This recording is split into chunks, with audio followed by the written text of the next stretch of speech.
Pernah nggak sih kalian ngerasa udah afirmasi ribuan kali, tapi hidup masih gini-gini aja?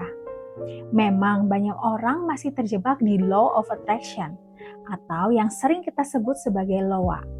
Terus-terusan menarik sesuatu yang seolah masih jauh di sana. Hai, aku Rara. Aku biasanya ngebahas tentang kesadaran, spiritualitas, dan pola hidup yang pelan, tapi jujur.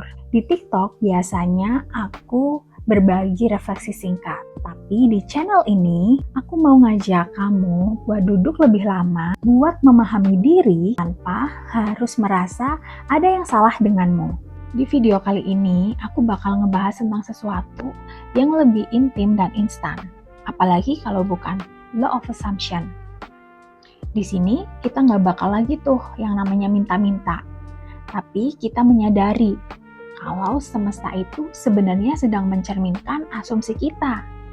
Kita bakalan ngebahas tokohnya, landasan ilmiahnya, sampai cara kerjanya, biar hidup kamu nggak lagi tuh tentang menunggu, tapi tentang menjadi. Kalau kamu penasaran, jangan skip video ini. Yuk, temenin aku tonton video ini sampai habis. Kalau kita ngomongin tentang law of assumption, kita harus kembali ke akarnya, yaitu Neville Goddard.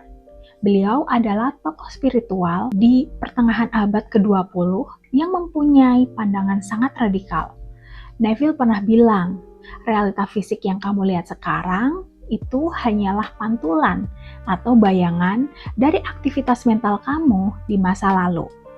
Coba deh, sekarang kamu tarik nafas sebentar dan resapi kalimat itu. Artinya, dunia di luar sana sebenarnya nggak punya kuasa sama sekali. Karena dia adalah cermin. Jadi, kalau kamu nggak suka sama bayangan yang ada di dalam cermin, kamu nggak akan pernah bisa mengubahnya hanya dengan memukul cermin itu kan. Tapi, kamu harus mengubah objek yang ada di depan cermin itu, yaitu asumsi kamu tentang diri kamu sendiri. Konsep utama Neville adalah the feeling of the wish fulfilled. Ini bukan sekedar visualisasi kayak nonton film di bioskop. Bedanya tipis, tapi efeknya kayak bumi dan langit. Banyak banget orang terjebak membayangkan ingin sukses. Padahal saat kamu membayangkan ingin, kamu sebenarnya sedang mengonfirmasi ke alam bawah sadar kamu bahwa saat ini kamu belum punya hal itu. Dan kamu sedang merayakan kekurangan. Neville ngajak kita buat melakukan hal sebaliknya. Asumsiin kamu sudah menjadi orang itu. Contoh, kalau kamu lagi pengen sehat, kamu jangan bayangin tuh kalau kamu lagi berjuang buat sembuh.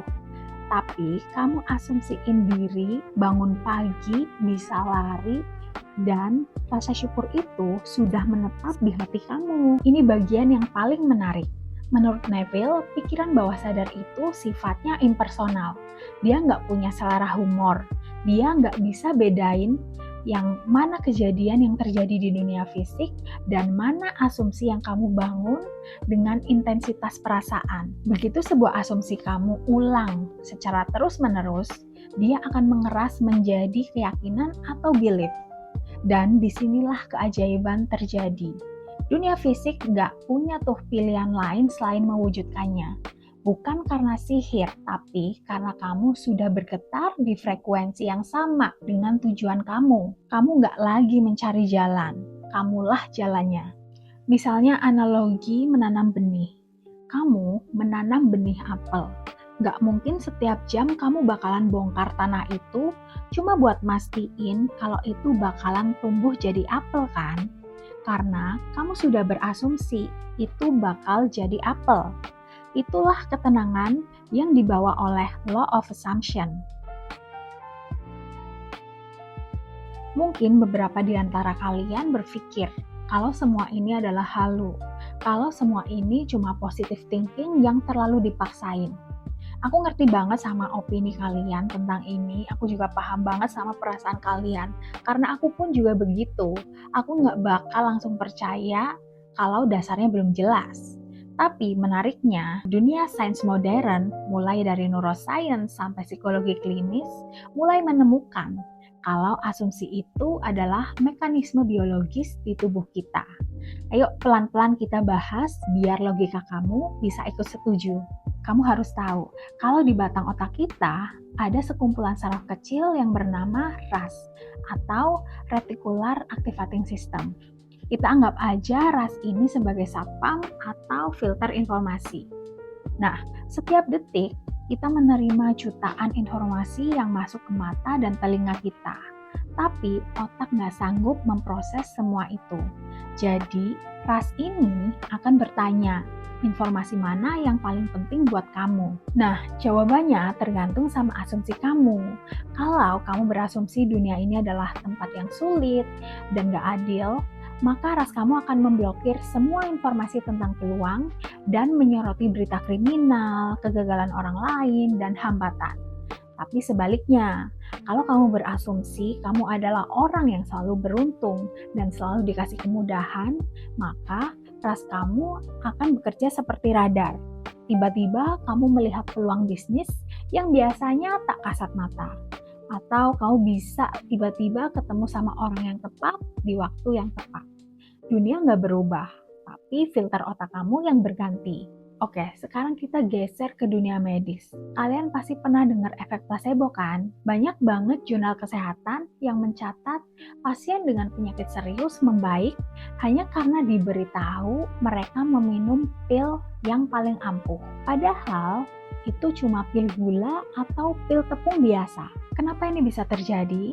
Karena tubuh merespon asumsi pikiran. Saat pasien berasumsi dia sedang menuju kesembuhan, maka otak akan memerintahkan tubuh untuk memproduksi zat kimia penyembuh secara alami.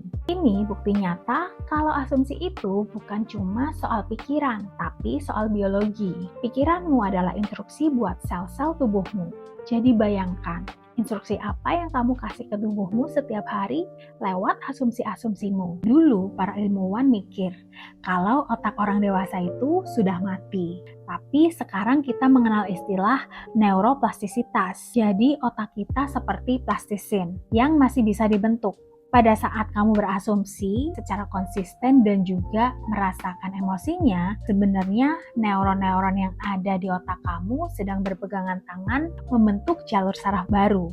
Semakin sering kamu berasumsi tentang dirimu yang baru, semakin tebal juga jalur saraf itu. Secara harfiah, kamu sedang memprogram ulang hardware otakmu untuk sinkron dengan nasib yang kamu mau. Kamu nggak lagi berusaha jadi orang baru, tapi otak kamu terinstal sebagai orang baru.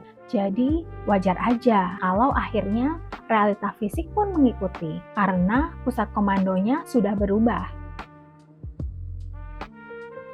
Oke, kita udah tahu nih teorinya. Pertanyaannya sekarang adalah, gimana cara kita praktekin dalam kehidupan sehari-hari yang sibuk ini? Neville Goddard memberikan satu teknik yang menurutku paling masuk akal dan juga paling magis, yaitu SATS atau Step Akin to Sleep. Ini adalah kondisi di mana tubuh kita sedang rileks, tapi pikiran kita tetap terjaga. Nah, sekarang kita mau ngebahas tentang langkah-langkah SATS. Yang pertama, kita cari ambang pintu tidur. Biasanya kita udah di kasur dan udah matiin lampu. Setelah itu juga kita udah ngerasa ngantuk dan mata kita udah ngerasa berat banget nih. Di fase ini, biasanya kondisi gelombang otak kita sudah turun dari beta ke alfa atau theta. Nah, ini adalah gerbang menuju alam bawah sadar dan pintu RAS juga sedang terbuka lebar. Yang kedua adalah visualisasikan satu adegan pendek. Kamu jangan bayangin seluruh alur cerita film yang panjang. Cukup bayangin satu adegan singkat sekitar 5-10 detik yang menandakan kalau keinginan kamu sudah selesai. Contoh, kamu ingin punya rumah. Kamu jangan bayangin proses akad kreditnya, tapi kamu bayangin tangan kamu sedang memutar kunci di pintu depan rumah itu. Rasakan dinginnya logam kunci di jari-jari kamu. Yang ketiga adalah looping dan feeling. Ulangi terus adegan singkat itu dalam pikiran kamu. Dan ini kuncinya. Bawa emosinya, rasakan kelegaan, rasa syukur, dan perasaan akhirnya. Lakukan terus sampai kamu tertidur dalam adegan ini. Jadi hal terakhir yang terekam di otak kamu sebelum tidur bukanlah beban cicilanmu, tapi kemenanganmu. Tapi ada satu jebakan yang sering bikin orang gagal, yaitu mental diet. Seringkali kita udah melakukan SFCS di malam hari dengan sangat khusyuk, tapi begitu kita bangun dan melihat saldo ATM atau harga bensin naik, kita langsung ngeluh. Aduh, ternyata cari duit susah ya. Disitulah asumsi baru kita runtuh. Mental diet bukan berarti kamu menolak realita atau berpura-pura gila. Itu artinya kamu memilih untuk tidak memberi makan pikiran-pikiran yang bertolak belakang sama asumsi baru kamu. Kalau asumsimu adalah orang yang berkecukupan, maka setiap melihat harga naik, respon batinmu adalah gak apa-apa. Rezeki mengalir dari sumber yang gak terduga. Kamu stop memberi ruang buat mentalitas korban. Ingat, berasumsi itu harus dijaga setiap saat. Bukan cuma 10 menit sebelum tidur, tapi setiap helaan nafas saat kamu menjalani hari yang pelan tapi jujur. Pada akhirnya, law of assumption ini bukan cuma tentang mendapatkan barang atau pencapaian. Ini adalah tentang otoritas, tentang menyadari bahwa kamu adalah sutradara di balik film hidup kamu sendiri. Coba deh kita jujur sejenak sama diri sendiri. Kalau kamu merasa selama ini hidup kamu terasa melelahkan atau banyak drama yang berulang, mungkin karena kamu masih berasumsi sebagai korban masa lalu, korban keadaan, atau mungkin korban ekspektasi orang lain. Dan kalau kamu masih memelihara asumsi ini, maka realita akan terus-terusan memberikan skenario yang mendukung peran korban ini. Saran aku adalah ganti asumsi kamu.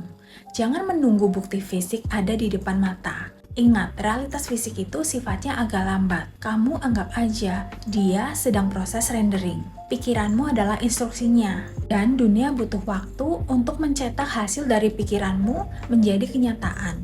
Tugas kamu adalah tinggal dalam asumsi baru kamu dengan tenang. Kamu nggak perlu gerasa-gerusu mengejar realitas. Kamu cukup menjadi. Terima kasih karena kamu udah nonton sampai akhir. Sampai jumpa di video berikutnya. Bye!